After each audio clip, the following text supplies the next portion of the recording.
Olá.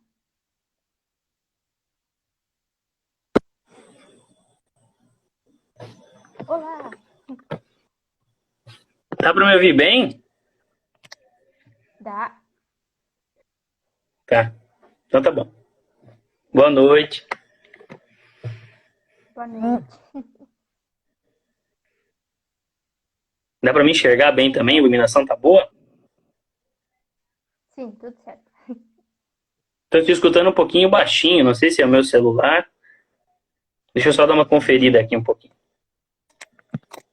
Eu achei que tá tudo certo também.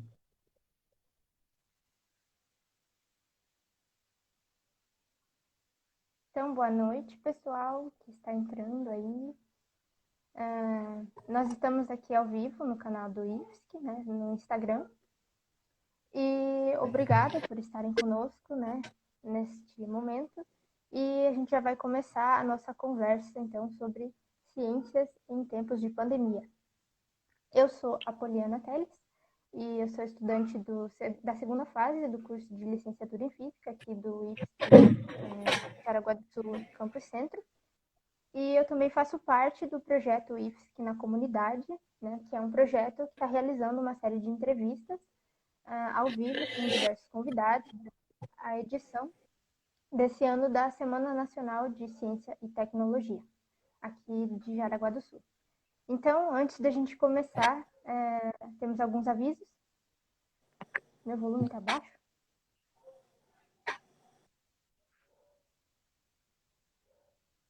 Vocês estão me ouvindo muito baixo mesmo? Muito, muito baixo. Mais ou menos. Tá um pouquinho baixo. O que eu faço? Será que melhorou? Eu acho que você tem que falar mais perto do microfone, talvez. Oi. Melhorou bastante. Ok. Tá, vou segurar assim. Então, a gente está hoje aqui no canal do Instagram do IFSC e esse canal e os outros canais do IFSC estão sempre divulgando informações, vagas e oportunidades de projetos relacionados aos dois campos do Instituto Federal aqui de Jaraguá, o Campus Centro e o do bairro Hall. E essa live faz parte, então, da programação da Semana Nacional de Ciência e Tecnologia e do projeto IFSC na comunidade, que começou com programas semanais do IFSC nas emissoras de rádio comunitárias e agora, por causa da pandemia, né, abriu essa nova frente de diálogo com a comunidade por meio dessas lives que estão sendo feitas aqui. Então, é importante destacar que essa live vai ficar gravada, né, aqui no Instagram e depois a gente também vai disponibilizar esse vídeo nos canais do IFSC do Facebook, Twitter e YouTube. Então, quem tem perfil nessas redes e ainda não segue o IFSC, é só seguir, procurar por IFSC Jaraguá e se inscrever. E também no YouTube estão acontecendo as mesas redondas e as palestras que estão na programação, então quem quiser pode conferir lá. Esse conteúdo vai ser depois transformado em um podcast e também divulgado nas outras redes do IFSC, além de ser divulgado também nas rádios comunitárias que veiculam o nosso programa de rádio. Então, desde já eu quero agradecer ao nosso convidado de hoje, que conseguiu reservar um tempo aí pra gente. Então, o convidado da live desta terça-feira, dia 20 de outubro, é o João Otávio Garcia da Silva. Ele é egresso da licenciatura em Ciências da Natureza com habilitação em Física e ele é mestre pelo programa de pós-graduação em Educação Científica e Tecnológica da UFSC. Seja muito bem-vindo aqui ao canal do IFSC e tudo bem com você? Beleza, boa noite para todo mundo. Espero que todo mundo esteja me escutando bem. Eu falo bastante alto, então acredito que não vai ser um problema, mas se tiver muito alto, pode avisar que a Poli já dá um toque para mim aí. Se tiver muito baixo também, mas acho que a segunda opção vai ser um pouco difícil. Eu queria aproveitar para agradecer pela oportunidade. Eu costumo comentar que sempre é muito bom falar pelo IFSC, para o IFSC, com o IFSC, porque a gente sempre gosta de comentar que o bom filho a casa torna e os desobedientes rebeldes também, né? Não fui um filho muito desobediente nem muito rebelde, mas, tô tentando ser um bom filho até hoje. Então é sempre um prazer falar nome do IFSC e estar junto com o IFSC aí. Agradeço pelo convite, acho que é um tema bem pertinente. Espero conseguir tocar em pontos interessantes e provocar reflexões, nunca trazer respostas prontas, mas aí estabelecer um diálogo essa noite aí. Já vi bastantes rostos conhecidos aí, pessoas conhecidas e algumas desconhecidas também, então acho que vai ser divertido aí. E tamo junto, vamos lá. Show! Então, para dar início à nossa conversa, queria te perguntar, então, por que é importante falar sobre e ensinar ciência? Tá, boa pergunta. A gente sempre eu tento sempre estabelecer relações das coisas que a gente está fazendo com educação e ciências, isso tanto por causa da minha formação no IFSC, né, quanto por causa do mestrado, porque a área que eu estou estudando envolve uma linha de pesquisa que a gente chama na educação e ciências de natureza da ciência. Então, são discussões sobre história e filosofia da ciência na educação e ciências. Então, qual a importância de levar essas reflexões, de falar sobre história da ciência, de filosofia da ciência, tanto na formação de professores, quanto na educação básica, quanto na educação superior, como também um conteúdo, digamos assim. Claro que, né, não só como conteúdo, mas discutir isso também. Então, dentre várias coisas que a gente pode sempre justificar, né, porque a importância dessas reflexões também são historicamente construídas na nossa área, hoje em dia a gente está vivendo um momento que parece, e na verdade não só parece, que elas são cada vez mais importantes, né? Então eu gostaria de começar dizendo que talvez não é nem só o porquê falar e ensinar ciências, mas é fazer reflexões sobre ciência, né? Ou seja, quais são os processos culturais e históricos que levam cientistas e demais pessoas nas suas demais funções ao redor de todo o mundo a desenvolver atividades que estão compromissadas com o conhecimento, né, e com a transformação do mundo por meio do conhecimento. Então, acho que a gente podia entrar nessa pergunta e ir longe, lá para os recônditos da filosofia da ciência, da história da ciência, mas eu vou sempre tentar puxar para a questão educacional, que é do lugar de onde eu falo. E hoje, assim, acho que mais do que em qualquer momento, é importante pensar, ensinar e falar sobre ciências, porque a gente está vivendo um momento de obscurantismo e de ataque constante, né, à ciência, que a gente resolveu chamar agora de negacionismo das ciências, mas tem gente me ligando bem agora. Deve ser alguém já querendo boicotar a nossa fala, pode. Alguém tentando dizer para eu parar de falar essas coisas. Mas é importante entender, então, que essa reflexão vem de que só ensinar ciências não é só explicar o conteúdo das ciências, né? Ou seja, falar de ciências não é só transmitir uma notícia dizendo, hoje saiu o prêmio Nobel para tal e tal pessoa. É discutir o que tem por trás do prêmio Nobel, né? Então, quando eu vou ensinar ciências para os estudantes, eu não vou falar só o que é um elétron, né? Vou falar qual que é o contexto de produção desse elétron, como é que isso chega até a gente. E aí entender que ciências, eu falo das ciências da natureza, né? Mas a gente tem que pensar em ciências de um ponto de vista mais amplo. Então, as ciências que a gente diz ciências humanas, como se todas as ciências não fossem humanas, né? Mas as ciências das humanidades, as ciências das linguagens, e por aí vai. Então, assim, é muito difícil dizer o porquê de uma forma só. Tem vários porquês. Eu diria que hoje, especialmente hoje, é um movimento político, né? O Paulo Freire, que ainda é o nosso patrono da educação, que eu espero que as pessoas não consigam tirar esse título dele, até porque precisariam de argumentos muito interessantes, inclusive argumentos que teriam que lidar com discussões científicas, né, das humanidades também, em relação a isso, sempre dizia que a educação é um movimento político, né? E mesmo que a gente tente esquecer isso, em momentos como o de agora, não tem como, né? Isso bate na nossa cara e em todos os contextos e todas as formas. Então, eu diria que, num primeiro plano, a gente tem que ensinar ciências e falar de ciências, eu coloco junto, porque eu acho que a divulgação científica, de todas as formas, tanto do jornalismo quanto dos livros de divulgação e das séries, de filmes que a gente assiste, que vem crescendo nos últimos anos, né? Quanto da educação em chão de sala mesmo, quanto da pesquisa em educação e ciências, que é onde mais recentemente eu estou me inserindo por meio do mestrado e do futuro doutorado, é para estabelecer diálogo com o processo de constituição da própria identidade das pessoas, né? Ou seja, a gente vem a ser a gente é a gente no mundo por meio das ciências também. E aí são todas as ciências. E se eu tivesse que dar uma resposta muito rápida, né, mais rápida do que essa, eu diria que é para complexificar as nossas visões de mundo, né? Todas as atividades humanas são constituídas para isso, para a gente explicar e transformar o mundo cada vez mais. E cada uma faz isso de um jeito. Um jeito que a gente sabe fazer sendo ser humano, sendo falível, jamais neutro, envolvendo interesses pessoais muitas vezes, envolvendo destruição em massa muitas vezes, mas também salvando vidas, né? Transformando a vida das pessoas. E a ciência é um desse corpo de atividade que, por meio de desenvolvimentos específicos, faz isso também.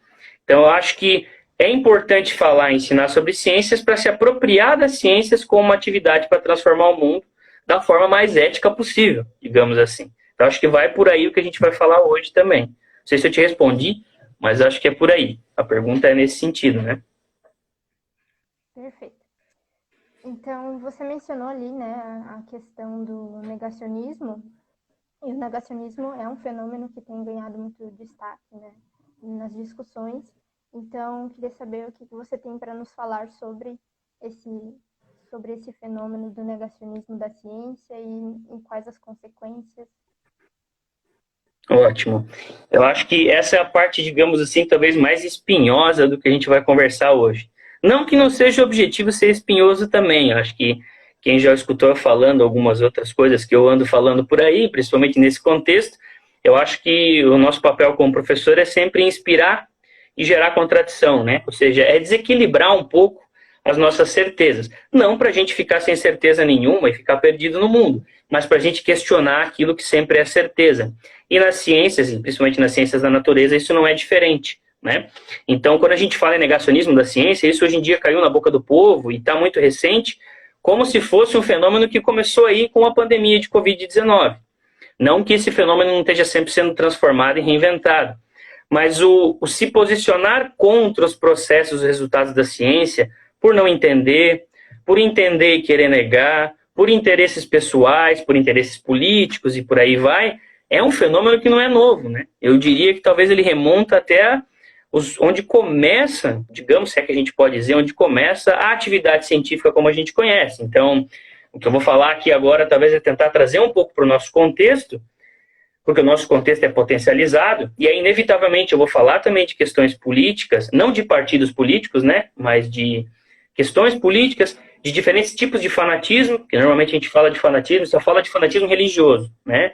Eu sempre costumo dizer que nem todo, e não dá para generalizar, né? Nem todo religioso, ou nem toda religião é fanática e opera com fanatismo, e nem só existe fanatismo religioso, né? Mas o que a gente vive no Brasil hoje, principalmente em termos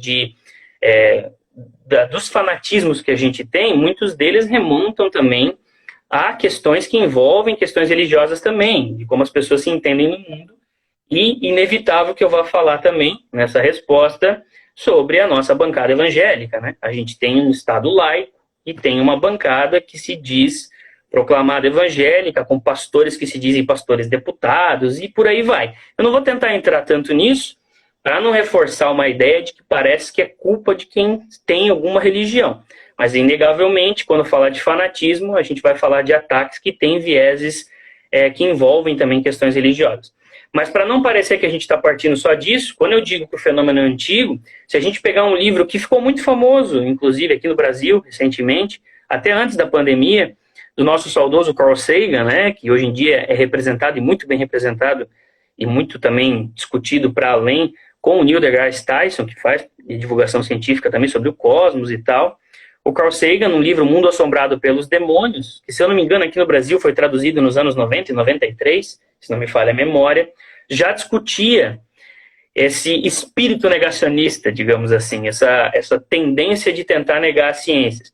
E com episódios muito bem conhecidos e muito engraçados em alguns pontos, não tão perigosos, talvez com o que a gente vive hoje, mas que viraram, de certa forma, entraram na cultura popular e em alguns casos até ridicularizados. A gente tratou isso com humor, como, por exemplo, o caso das plantações, que as pessoas marcavam círculos e as pessoas achavam que eram alienígenas, né? Então todo mundo tinha certeza que eram ETs contatando a Terra e tentando deixar marcas, e aí dois campesinos vão lá e dizem, não, é a gente que está fazendo isso, a gente faz isso para se divertir e tal.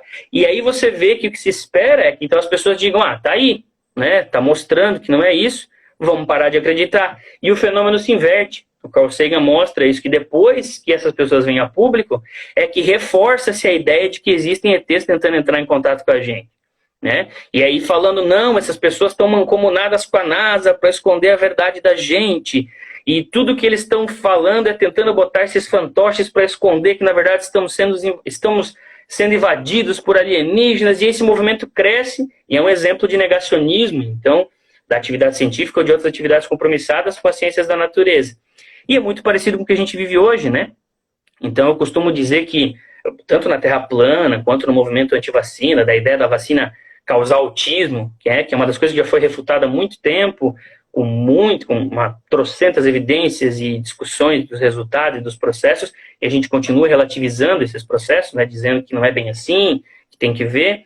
Só que, quando a gente chega na pandemia, eu sempre costumo dizer que a gente está pensando sobre isso ainda, né, tem alguns grupos de pesquisa que eu participo que estão discutindo isso, mas que a pandemia serve como um tensor social, digamos assim, né, porque ela consegue escancarar várias das coisas que a gente tentou esconder nesses anos, a estrutura que a gente tem na nossa sociedade, que é machista, que é homofóbica, que é transfóbica, que é racista, e todos os ismos horríveis que a gente produz começaram a ficar mais claros hoje com a desigualdade social que a gente vive na pandemia. Então, o negacionismo científico é um movimento, são vários complexos de movimentos que crescem na história há muito tempo, mas eles são, sim, potencializados por agendas políticas, né? E aí, o que eu acho que a gente mais sente hoje, a gente está chamando de negacionismo, eu costumo de dizer que agora o negacionismo científico, ou das ciências de forma geral, ele é o negacionismo da própria história humana, né? Porque, como eu disse antes, a gente tem um compromisso, uma agenda política compromissada com negar parte de coisas sobre ciência que são convenientes, para constituir também e para dar a ideia do que seria um ser humano, né? Então, a gente pode notar que tem gente negando a eficácia de vacinas, tem gente dizendo que a Terra é plana, que ela não é um esferoide oblato, uma pera achatada nos polos, como a gente costuma dizer, ou redonda, né? Mas tem gente também falando que questões muito importantes, como de gênero, por exemplo, são ideologia de gênero, para dizer que é como se fosse menor, porque é um viés ideológico, né? Como se a ideologia não constituísse quase tudo que a gente faz. Já dizia Cazuza, né? Ideologia, eu quero uma para viver. Então, a gente está imerso nisso o tempo todo. Ou, por exemplo, questões onde se tenta justificar e tenta inferir que as mulheres seriam cognitivamente inferiores aos homens. E tem gente em Harvard falando esse tipo de baboseira. E tentando dizer, nossa, isso tem dados científicos. Então, às vezes, usar a linguagem científica também é uma forma de tentar produzir um negacionismo, de tentar distorcer discussões e reflexões sobre ciência. Ou, recentemente, os ataques que a gente vem vendo à população negra, com toda a violência que sofre, e as pessoas tentando relativizar isso também, o pedido de voltar à ditadura militar, isso também é um negacionismo científico, é um negacionismo da história. A história também é uma ciência. Não são só as ciências da natureza. Eu falo mais da ciência da natureza, que é de onde eu me formei, e de onde eu estou me formando ainda, e vou continuar me formando. Mas quando a gente diz, tinha que voltar à ditadura, porque naquela época não era tão ruim assim, sendo que tem pessoas que até hoje não foram encontrados os cadáveres ainda para serem enterrados dignamente, isso também é negacionismo da ciência. Então eu acho que o importante é a gente ver que a pandemia agora escancara que negar as ciências é negar a história humana, porque é negar o próprio processo com o qual, os processos, né, com o qual a gente se constitui. E isso sim é potencializado. O trumpismo, digamos assim, né, nos Estados Unidos, obviamente não só com ele, mas com uma onda que cresce e é sintetizada nele, e com o bolsonarismo no nosso país. A gente não pode esquecer das questões políticas de agenda política. Estou dizendo que foi só o Bolsonaro que trouxe o negacionismo científico? Não, não é isso. Mas que essa onda cresce e hoje o representante, né, do Estado é ele, e a gente vê várias coisas saindo dele e vindo da bancada dele, que reforça essa negação de história, a gente percebe que o meu argumento de que o negacionismo não é novo, mas vira na pandemia um tensor social, é porque se tem uma necessidade de manipular as pessoas, tentando mostrar que a ciência é algo compromissado com a destruição da família brasileira, que de certa forma é o quê? Tentar formatar um tipo de ser humano que pode ser aceito, né? Então a gente quer essas pessoas, né, que têm essa agenda política, que estão operando por meio do negacionismo, elas querem formatar o que deveria ser um ser humano, né? E como ele deveria se comportar.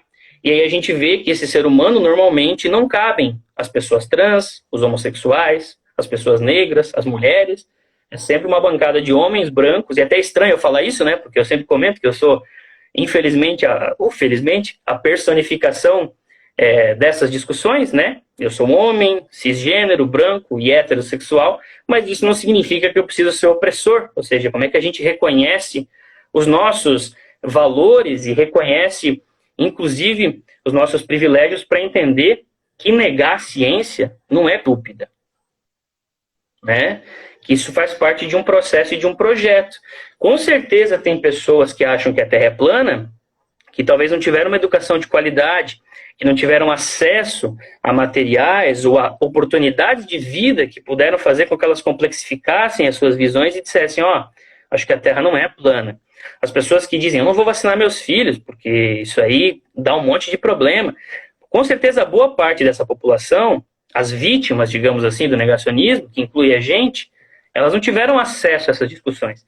Mas aí a gente olhar para um político, um chefe de Estado, um ministro da ciência, como o nosso, que acabou de falar que usa gráficos sem dado, porque um gráfico é meramente ilustrativo, né? Como se eles fossem estúpidos, é estupidez nossa, né? Então, essas pessoas estão atreladas a um processo e a um projeto de humanidade que perpassa utilizar a linguagem científica quando ela me for conveniente. Então, por exemplo, se a gente pegar alguns exemplos recentes, a gente não tem, pelo menos até o momento dessa live, que chegou ao meu conhecimento, qualquer comprovação, qualquer estudo mais aprofundado que mostra com eficácia e segurança, não só a eficácia, né? Progresso pelo progresso também é um problema, de que medicamentos como a hidroxicloroquina, outras coisas estapafúrdias que nos querem enfiar a goela abaixo, vão curar as pessoas de Covid-19. E aí, nesse momento, você não vê agendas compromissadas desses movimentos negacionistas dizendo isso é negacionismo da ciência. Você vê justamente o contrário. Uma apropriação da linguagem científica, não tem só uma, né, mas de conceitos ou de tentar explicar que aquilo é científico, que aquilo é verdadeiro. E quando a gente fala da Terra plana ou das vacinas, que aparentemente não é a ideologia dessa agenda, desse movimento negacionista, que é o que eles defendem, isso é mentira, né? Isso tem que ser combatido. Tem o tal do viés ideológico, como se tivesse como escolher como a gente opera. Então, acho que de uma forma geral, o que fica dessa discussão, dessa pergunta que a gente tem que pensar, é isso. A gente vive um momento onde o espírito da nossa época, nosso zeitgeist, né, é um espírito negacionista. Isso não significa que isso nasceu agora e nem que isso vai morrer agora. Porque isso sempre, como tudo que envolve a vida humana, as atividades humanas, faz parte de um processo e de um projeto onde a gente quer dizer, mesmo sem dizer às vezes, o que a gente quer e o que a gente espera da humanidade. Então, eu acho que o mais importante é entender que, como a atividade científica evolui e se produz, e produz coisas na história, como o ser humano é produzido e se produz também na história, né? É um movimento histórico, o negacionismo da ciência é o negacionismo da história também. É tentar apagar todo o movimento contraditório e progressivo e evolutivo que a gente está sempre imbricado nas nossas lutas diárias para explicar e para transformar o mundo, né? Então, antes de tudo, é um movimento antiético. E aí não vale a gente defender a ciência pela ciência, como se dizer que algo é científico fosse resolver o problema, porque eles também, quando estão apresentando a cloroquina, estão falando, isso é ciência. Eu tenho um gráfico aqui sem dado nenhum, porque é só meramente ilustrativo, mas isso é científico, né? Isso é comprovado por esse gráfico que não tem dado nenhum, nem porcentagem. Então, a gente tem que avançar a ideia da ciência como selo também, porque senão a gente fica perto dos negacionistas. A gente tem que entender a ciência e as ciências como processo de transformar eticamente as nossas vidas, e aí a educação e ciências como um projeto para fazer isso também. Então, acho que vai por aí, digamos assim. Não sei se eu te respondi, Poli, eu dei uma esticada, mas é porque eu acho que essa é a parte mais espinhosa, é onde eu espero que as pessoas também comentem, né? Não achar que dizer que é científico é suficiente e nem ridicularizar o que não é científico também é. A gente tem que se apropriar disso de forma consciente, né? Acho que é por aí. Falei demais já. Não, então, agora você poderia trazer alguns exemplos, né, do cenário atual e que a gente percebe que está acontecendo muito um movimento de desvalorização da ciência, né? A gente vê muitos cortes, muitos ataques. ao fazer científico e o que você tem para nos dizer sobre isso? Uhum. Eu acho que eu tentei até dar alguns exemplos na pergunta de antes, mas é porque sempre sobram exemplos, né? Então, como eu comecei falando do fanatismo, né? E eu disse que nem toda religião é fanática, e nem todo fanatismo é religioso, tem vários fanatismos, assim também tem vários negacionismos, né? E o que a gente entendeu o negacionismo da ciência, então, como um processo e como um projeto, ao mesmo tempo, é entender que ele está atrelado a uma necessidade de apagar a história, como eu falei, de tentar apagar a humanidade dos seres humanos, né, de formatar a gente de um jeito passivo, que é para a gente ficar sempre desse jeito e se acomodar com o sistema neoliberal que a gente vive e com tudo que ele produz, né, e todas as atrocidades que a gente vive hoje. Não precisa muito, é só olhar pela janela e ver o Pantanal queimando e entender do que a gente está falando, né? Qual é a materialidade. Algumas pessoas vêm dizer, eu não uso muito esse termo, porque parece que tem coisas que não são materiais, né? Quando se trata da vida humana, mas de como negar a história, de como a gente se constitui, está atrelado com negar a constituição da gente mesmo, né? E aí eu acho que, como tem vários fanatismos, também tem vários negacionismos, né? Então, eu sempre comento que no Brasil hoje, quando a gente tem o exemplo que eu disse da bancada evangélica, a gente tem uma bancada num estado que devia ser laico, se dizendo, falando por um corpo de conhecimentos que nesse caso não é o científico. Ah, então você quer que todo mundo sempre fale pela ciência? Não é isso. Mas é que quando discute questões científicas ou questões educacionais, a gente precisa de pessoas preparadas para discutir questões científicas e educacionais. E não para usar outros corpos de conhecimento para explicar aqueles fenômenos. Então, da mesma forma que a gente não deve tentar usar a ciência para explicar a religião, a gente não pode usar a religião para explicar a ciência. São coisas que efetivamente acabam não dialogando, né? Na educação a coisa complica um pouco, porque a gente vai educar e vai ser educado por uma sorte, então as coisas se complexificam. Mas da mesma forma que não existem só fanatismos religiosos, existem vários fanatismos, existem vários negacionistas. A gente vive hoje esse processo de desvalorização, e aí eu digo que é um processo, é um projeto, porque é um negar para cortar recurso e para sucatear, né? Não é um negar por negar. Quando as pessoas às vezes falam, ah, João, você não acha estranho que esse pessoal fica falando que a Terra é plana, mas ninguém quer pular, ou fala que a evolução é só uma teoria, como se só ser uma teoria fosse pouca coisa, né? As pessoas confundem teoria com hipótese, ou mais ainda, com opinião ou com achismo. Pô, teoria, para algo ser teoria, tem muito trabalho, tem uma coletividade de pessoas imensa trabalhando com o negócio, para eu dizer que a evolução é uma teoria. Então, quando as pessoas dizem isso, eu não acho engraçado que elas não pulam dos prédios e voam, porque a gravidade também é só uma teoria.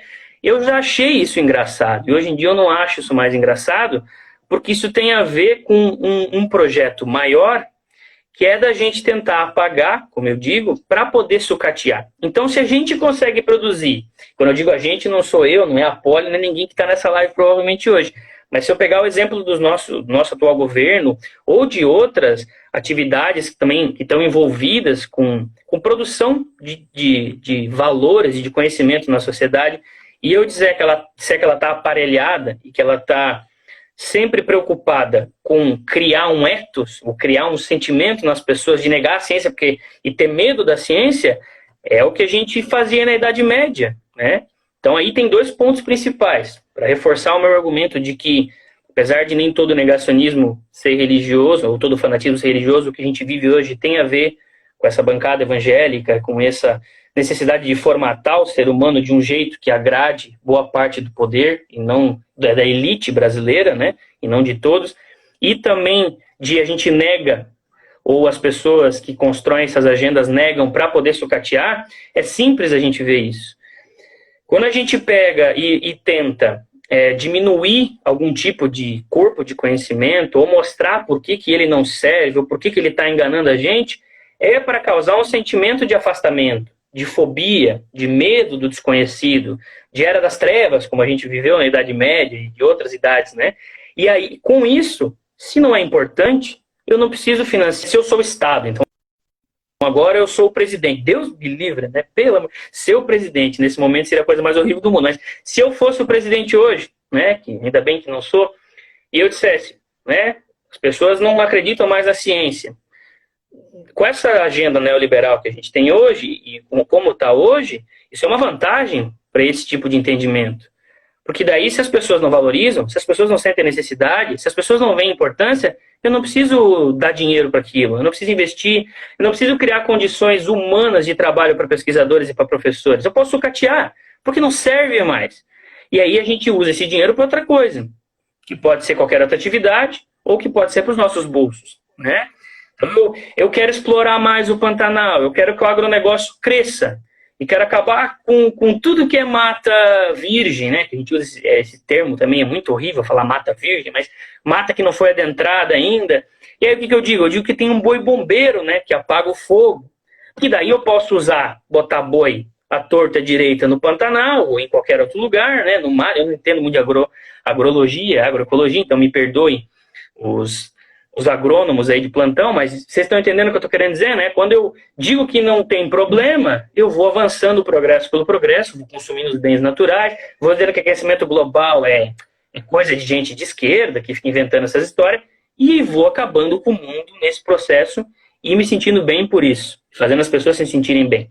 Então, sempre negar a ciência, de novo, não é porque a gente é estúpido, não é porque as pessoas que dizem que a Terra é plana, elas... Tem gente estúpida, talvez, no sentido de que a estupidez porque não teve acesso para aprender aquelas coisas, não porque são pessoas horríveis, mas tem muita gente interessada em poder sucatear e não precisar mais investir.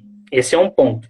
E outro ponto, quando eu falo que tem a ver, sim, com o fanatismo de uma bancada, que se diz uma bancada evangélica, né? E, claro, não são todos os evangélicos, não são todas as pessoas religiosas, são aquelas que se entendem como que devem negar as ciências e que desenvolvem projetos, como aconteceu nos anos 2012, 2013, por alguns desses pastores, deputados, falando que a gente tinha que tirar a evolução do currículo escolar e botar criacionismo, porque são duas teorias, e aí, de novo, se a gente parar para pensar 800 anos para trás, foi um corpo de conhecimentos que não negava a ciência, que tinha, sim, gente produzindo ciência lá dentro, que era a Igreja Católica, que condenou Galileu Galilei, que queimou na fogueira Giordano Bruno, né? Giordano Bruno foi queimado 400 anos atrás, Galileu não foi queimado, porque tinha umas amizades aí com o papado e tal, mas ficou preso, foi horrível, e 300 anos depois a gente, né, o Vaticano perdoa Galileu e fala, não, ele estava certo aí nos negócios que ele falou, mas o Giordano Bruno, se você for ver notícias recentes, até hoje ele é considerado herege. Porque no momento ele falou, por exemplo, que o universo era infinito e tinha mais estrelas do que a gente consegue. Naquele globo, né, que na verdade não seria um globo, porque a Terra era plana para aquelas pessoas naquela época, e ele foi queimado na fogueira.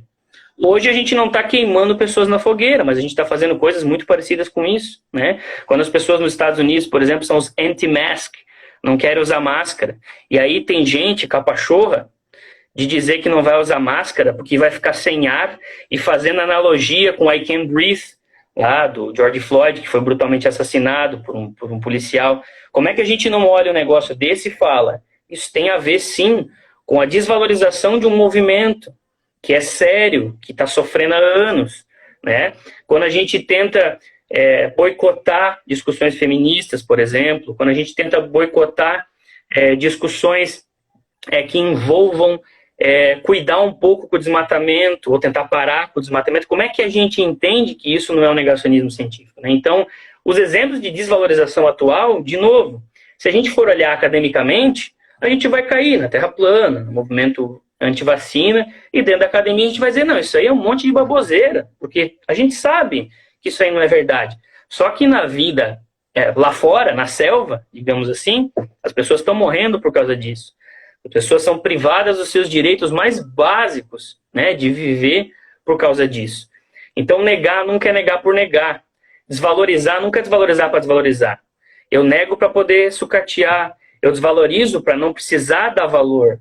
Eu sucateio, eu nego para poder continuar com o meu processo, com o meu projeto, com a minha agenda, que naquele momento não precisa de ciência, né? Então, eu acho que é importante falar isso. E aí, alguns exemplos que a gente está vendo hoje são esses. O negacionismo que a gente tem do aquecimento global está fazendo com que a gente espere o boi bombeiro aí, que algumas pessoas estão querendo esperar para apagar o fogo, né? O negacionismo da vacina, dos resultados e processos das vacinas, está fazendo muita gente dizer que se tiver a vacina para o Covid hoje, que a gente sabe que é uma questão de saúde pública e coletiva, Eu não vou tomar porque eu tenho medo, né? E é compreensível, de novo, que as pessoas tenham medo. O que não é compreensível é a gente achar, e aí para finalizar essa parte, que o negacionismo da ciência enquanto movimento, enquanto um projeto, é coisa de otário, é coisa de gente estúpida. Não, é coisa de gente que sabe o que está fazendo e que produz vítimas o tempo todo, né? Então, acho que é por esse caminho. Não sei se eu te dei exemplo que chega, Poli, né? Mas é porque se a gente for traçar aqui alguns exemplos, e como eu disse, desde a época que isso existe, não só na atual política do Trump nos Estados Unidos e do Bolsonaro no Brasil, mas muito antes, mas que é potencializado, sim, por esse tipo de política que a gente está vendo, a gente ia ficar aqui 4 horas dando só exemplo, né? Então, os mais comuns são o da vacina e do que está acontecendo no Pantanal, mas eu tenho dificuldade para filtrar as coisas que eu quero entender e as notícias que eu vou acessar, porque todo dia a gente tem coisa, né? E muitas coisas não aparecem, né? Muitas coisas ficam escondidas por trás de um tipo de linguagem que não dá espaço para isso. A corrupção acabou, né? Então a gente não tem mais problema com isso. Então, né, isso é um dado científico, então, né? Que, né, não temos mais problema nenhum. Então, percebam como isso tem a ver com o apagamento da própria história. Então, acho que se a gente pudesse ficar falando aqui de exemplos, a gente ia varar a noite falando de exemplos. Mas acho que dá para pensar nesses mais atuais como algo que escancara um movimento que sempre, ou não sempre, mas há muito, que vai existir muito tempo. E aí tem a necessidade da gente encarar, enfrentar e combater, né? Que é um movimento político, no fim das contas, sempre é. A gente consegue perceber, né, o negacionismo mais como um... Dá uma travadinha aí. Eu disse que a gente consegue perceber que o negacionismo ele é quase que um projeto, né? Nesse sentido de ter intenções por trás de fazer tais afirmações que vão contra a ciência. No fim das contas, a gente está envolvido com uma conveniência também, né? A gente vê alguns memes aí, eu sempre gosto de olhar os memes, porque a gente subestima às vezes, mas os memes às vezes carregam informações muito importantes. Inclusive, o conceito de meme, uma curiosidade, foi cunhado também a partir do trabalho do Richard Dawkins, que é um dos biólogos evolucionistas mais importantes que a gente tem aí. As pessoas conhecem ele normalmente pelos seus escritos sobre ateísmo e filosofia da ciência, mas o Dawkins tem um trabalho muito importante na biologia evolutiva, que inclusive cunha o conceito de meme. Então não dá pra gente abrir isso aqui agora, e até eu não sou biólogo, então tem que tomar cuidado, senão os biólogos vão me caçar. Mas, porque tem alguns memes que mostram, enfim, a hipocrisia, né? Então a gente está vivendo essa hipocrisia. E eu acho que essa hipocrisia, que é, obviamente, um sentimento, não uma falha, que a gente não é máquina, né? Humana, mostra como a gente é conveniente também. E como todo mundo é conveniente, não tenha dúvida. Eu sempre brinco, de verdade, eu brinco com os meus estudantes e eu falo, a gente fica, né, botando nos extremos. Então, é o negacionismo da ciência ou a ciência como se fosse uma religião para as pessoas. A gente sempre está operando com extremos e nunca tentando entender como que contraditoriamente essas coisas evoluem e acontecem no tempo. E como não é bem assim, não é sempre 880, né? A gente vive uma vida real, não é? Vive na Matrix, na verdade. Não queria revelar isso para vocês, mas, né, se vocês procurar o nozinho, tá aqui em algum lugar, vocês vão puxar o plug, né? Então, pode ter certeza disso. A Matrix é real. Não, corta isso aqui, que daí daqui a pouco vão falar o João fazendo teoria da conspiração. Mas, brincadeiras à parte, a gente tenta entender isso do ponto de vista de que é uma conveniência, e eu sempre digo, né? Se a ciência fosse, ou se as ciências fossem religiões, eu estaria usando batina. Eu sempre brinco com isso, eu tomo hóstia e tudo. Mas eu brinco com isso para dizer o quê? Não para dizer que eu acredito piamente na ciência, porque não precisa acreditar desse jeito que a gente acha. A gente também não deve, tudo que falar que é científico, a gente tem que dizer que é verdade. Se for assim, acabei de dar um exemplo para vocês. O nosso ministro está soltando gráfico aí, que não tem dado, e é gráfico científico, então a gente tem que acreditar. E não é bem assim. A gente tem que entender que da mesma forma que os movimentos negacionistas são convenientes, a gente às vezes tem que ser inconveniente. O que eu estou querendo dizer com isso? Tratar da ciência, usar a linguagem científica, como se houvesse só uma linguagem, é se apropriar da ciência. E quando a gente se apropria das atividades humanas, sejam elas quais forem, e no caso da ciência, da atividade científica, a gente objetiva também coisas, a gente produz objetos e a gente se objetiva. Ou seja, eu transformo o mundo enquanto o mundo me transforma, porque eu explico o mundo enquanto o mundo me explica. É só a ciência que explica o mundo? Não. A religião também explica o mundo. A música faz o mundo ter som, ou toca o mundo, né? Tô querendo viajar um pouco aqui, mas é para dizer o quê? Existem várias atividades humanas compromissadas com a explicação e com a transformação do mundo. A ciência é uma delas. E aí se escolhe negar ela justamente pela capacidade preditiva ou pelo poder de transformar que a ciência tem. A atividade científica pode ser utilizada para matar gente? Pode. Não está muito distante da gente os exemplos da bomba atômica, né? Tinham cientistas trabalhando, mas, de novo, é um processo de conveniência. Naquele momento, um governo específico, para acabar com a guerra, construiu o Projeto Manhattan para produzir bombas atômicas e jogar em Hiroshima e Nagasaki e tentar acabar com a guerra, forçar uma redenção. A atividade científica, ou a força de trabalho científica dos cientistas, estava sendo utilizada para produzir uma bomba, né? E não era negacionismo das ciências. A gente estava lidando com ciência de ponta do ponto de vista tecnológico e científico. Ou seja, a ciência tem que ser apropriada de uma forma ética, né? De respeitar os limites das pessoas, de entender que o ser humano é um ser inconcluso, que está sempre em movimento, que está sempre aprendendo. Então, negar a ciência é ruim, antes de tudo, porque é antiético, que está compromissado com uma ética que quer formatar o ser humano, que não cabe qualquer tipo, qualquer cor, qualquer etnia, qualquer comportamento, qualquer sentimento, qualquer pessoa. Cabe a pessoa que aquela agenda quer dizer que é verdadeira, que é aceita, que é científica e por aí vai. Então eu estou tentando dizer isso e insistir bastante, está ficando até repetitivo, para dizer que, da mesma forma que dizer que é ciência por ciência não resolve, dizer que as pessoas negam a ciência também não resolve.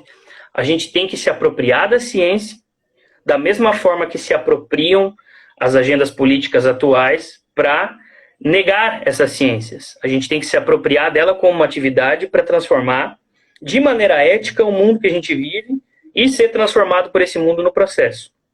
Então, em vez de a gente ficar brigando entre a gente, entender que a educação, ou no caso a atividade científica e qualquer atividade humana, sempre tem ideologia. Sempre é política. E ideologia e política não mancha, não suja as coisas. Ela constitui o que a gente é. Uma vez que a gente entender e assumir isso, a gente vai conseguir perceber que sim, tem o lado das pessoas que estão compromissadas com esse mundo melhor, digamos assim, nas suas várias atividades, nas suas várias profissões, e tem sim aqueles que puxam do contra, né? Que é aquela galera que derruba o vaso e põe a culpa no irmão. Então a gente está vendo isso hoje. E aí eu acho que a gente não tem que enfrentar só as pessoas que não entendem ou que não concordam, que não acreditam nos processos, nos resultados da ciência, mas sim combater o negacionismo como um projeto, né? E a desvalorização do conhecimento científico e de outros tipos de conhecimento como projeto também.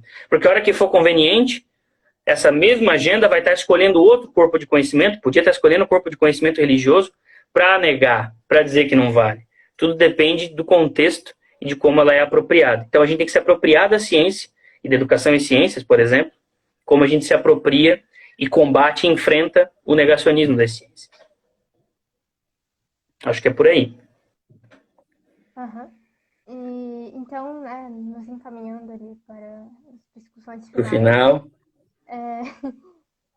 Queria perguntar para você, então, o que a gente pode fazer, quais seriam as soluções e como é que a gente pode se apropriar, então, desses elementos da atividade científica para enfrentar esses movimentos de negação e melhorar as coisas. Eu entendo sempre que tem várias frentes de trabalho, né? Então, como eu disse desde o começo, não é que eu não separo, mas eu sempre estou tentando trazer junto, vocês podem perceber na minha fala, a educação em ciências e a divulgação científica. E aí, claro, tem o jornalismo científico aí também. E o jornalismo, eu sempre digo que o jornalismo compromissado eticamente não precisa dizer que é jornalismo científico, porque ele vai ser jornalismo. Ele vai estar compromissado com a verdade, digamos assim, e não com produzir outros tipos de problemas, outros tipos de coisas horríveis nas atividades humanas que a gente vê hoje em dia. Mas eu, até pela minha formação, eu entendo que sempre tem frentes de trabalho. Então, dentro da educação, por exemplo, a gente tem as pessoas como eu, que está estudando um referencial que a gente chama de teoria da atividade cultural histórica, que tem a ver com entender as atividades humanas, essas atividades de transformar a realidade humana e o próprio ser humano nesse processo, e a natureza da ciência, que então seria trazer essas reflexões sobre ciência também, que é o que a gente está fazendo aqui, para dentro da sala de aula, para a formação de professores, como conteúdo também e como algo para ser ensinado, para ser debatido e para ser fomentado. Só que eu não consigo visualizar qualquer tipo de enfrentamento ou de combate ao negacionismo que não seja por meio da educação. E aí percebam que eu estou falando educação, não só educação em ciência da natureza, educação de forma geral. Educação como de forma plural, porque educação é um movimento político. De novo, lembrando do Paulo Freire, não tem como a gente esquecer. A gente não deve esquecer, inclusive, do bom velhinho, que não é o Papai Noel nesse caso, que é o nosso amigo Freire. Então eu não entendo, eu só entendo, na verdade, que possa ser por meio da educação. E aí, no meu caso, é da educação em ciências. Então eu acho que o único jeito, ou pelo menos o jeito mais potente que a gente tem de reconhecer quando tem pessoas tentando, ou agendas muito bem estruturadas, e nada estúpidas, nada ingênuas ou idiotas, tentando se apropriar dos nossos direitos e negando o direito à própria liberdade de expressão e outras formas que as ciências também podem aparecer para socatear, se não for por meio da educação. E aí eu digo educação tanto básica quanto superior, quanto das pessoas que já saíram da escola formal. Porque divulgar ciência, ter conteúdo de ciência na TV, nos streamings, no próprio YouTube, livros e todos os tipos de coisa que a gente pode consumir, ele também é continuar educando a gente. Todo mundo pode consumir hoje? Não. Tem gente que... existem casos, a gente viu no começo da pandemia, de pessoas em situação de moradia de rua, perguntando para as outras pessoas na rua por que todo mundo estava usando máscara. Não sabia o que estava acontecendo. Porque não tem TV, não tem rádio, não tem celular.